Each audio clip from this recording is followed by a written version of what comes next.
Hello friends, मेरा नाम देवदत्त है और आप सभी का मेरे चैनल पामिस्ट्री फॉर ऑल में स्वागत है।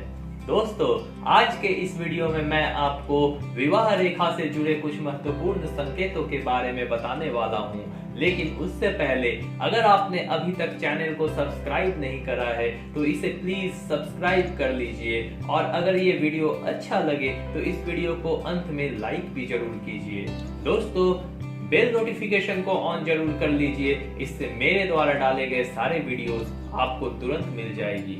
दोस्तों, हमारे हथेली में विवाह की रेखा हमारी कनिष्ठिका अंगुली के नीचे हृदय रेखा के ऊपर पाई जाती है। अगर ये विवाह की रेखा सीधी हो, अच्छी हो, तो व्यक्ति का वैवाहिक जीवन बहुत अच्छा होता है। अगर ऐसी विवाह की रेखा से कोई शाखा निकलकर सूर्य के अंगुली के नीचे निकलने वाली सूर्य की रेखा पर जाकर मिल जाती है तो फिर ऐसे व्यक्ति का वैवाहिक जीवन बहुत मान सम्मान से बीतता है।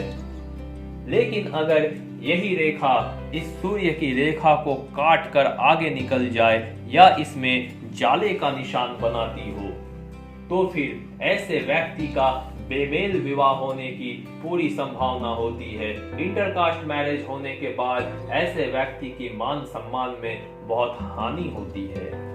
अगर हाथों में विवाह की रेखा नॉर्मल हो लेकिन उससे छोटी छोटी रेखाएं, हल्की हल्की रेखाएं नीचे की ओर निकलकर हृदय रेखा के पास जाकर हृदय रेखा से मिलती हो या मिलने की कोशिश करती हो तो फिर जिस व्यक्ति या महिला के हाथ में ऐसी रेखा आपको दिखती है उसके पति या पत्नी की बीमारी के कारण ऐसे व्यक्ति को कष्ट भोगना पड़ता है। ऐसी रेखा ऐसे अनेक महिलाओं के हाथों में देखने को मिलती है जिन्हें आजीविका अर्जित करने वाले पति के लंबे समय तक बीमार रहने के कारण कंगाली का सामना करना पड़ता है। विवाह की रेखा अगर टूटी हुई हो यानी कि बीच में ये गैप का निशान दिखाई दे तो व्यक्ति के संबंध में विच्छेद या फिर तलाक होने की ओर ये संकेत करती है। लेकिन अगर यही टूटे हुए स्थान के नीचे से दूसरी रेखा निकलती हुई दिखाई दे तो फिर संबंध टूटने के बाद या फिर विच्छेद हो जाने के बाद पुनर्मिलन का ये संकेत होती है। कभी कभी ऐसा भी होता है कि तलाक होने के बाद इन व्यक्तियों ने या इन दो स्त्री और पुरुष ने फिर से आपस में विवाह कर लिया।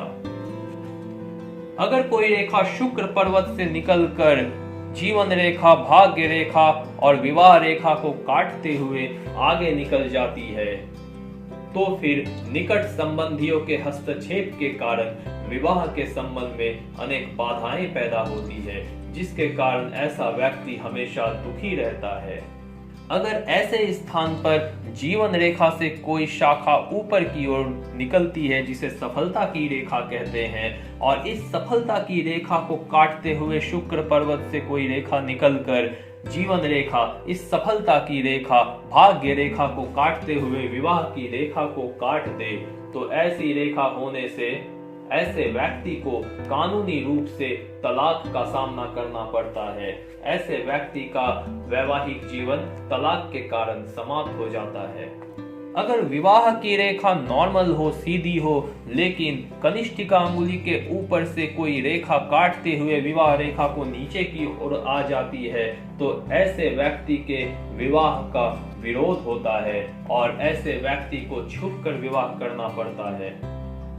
विवाह रेखा पर किसी भी स्थान पर अगर काले धब्बे दिखाई दे तो ये इस व्यक्ति के विधवा या विधुर होने का संकेत करती है। ऐसे व्यक्ति के जीवन साथी की मृत्यु इससे पहले ही हो जाती है। विवाह रेखा नॉर्मल हो और उसके अंत में इस तरह के द्वीप का चिन्ह हो और फिर अंगूठे के दूसरे पूर्व को जहाँ पे ये समाप्त होती है यहाँ भी एक द्वीप का चिन्ह देखने को मिलती है तो फिर ऐसे व्यक्ति अपने किसी नजदीकी रिश्तेदार के साथ विवाह संबंध में या फिर प्रणय संबंध में जुड़ जाते हैं। ऐसा द्वीप चिन्ह प्रेम संबंधों में आपराधी प्रवृत्ति का संकेत करती है। दोस्तों, ये थी हमारे हाथों में विवाह की रेखा द्वारा दिए जाने वाले कुछ महत्वपूर्ण संकेत। आज के वीडियो में इतना ही। आगे के वीडियो में मैं कुछ नया लेकर आऊंगा। तब तक के लिए आप बहुत अच्छे से रहिए, अपना बहुत ख्याल रखिए। Thank you.